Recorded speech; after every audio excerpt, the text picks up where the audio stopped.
স্বামী ছাড়া নারীর জীবনটা হচ্ছে পানিবিহীন মাছের মতো।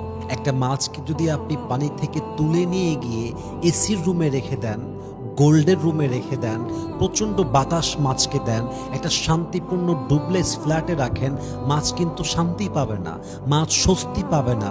মাছটা দম বন্ধ হয়ে, নিঃশ্বাস বন্ধ হয়ে কিছুক্ষণের মধ্যেই মারা যাবে। এক্স্যাক্টলি একজন ওয়াইফকে যদি স্বামীর বাড়ি ছাড়া, স্বামীকে ছাড়া ফুফুর বাড়িতে রাখেন, মানাবে না।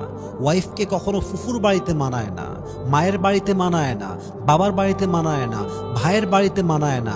একজন ওয়াইফ তখনই পূর্ণতা পায় যখন সে স্বামীর সংসার করে।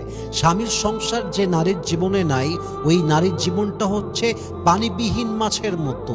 মাছ যেমন পানি ছাড়া বাঁচতে পারে না, একজন নারীও এই সমাজে স্বামীর পরিচয় ছাড়া শান্তি এবং স্বস্তি নিয়ে বাঁচতে পারে না। ঠিক কিনা বলেন?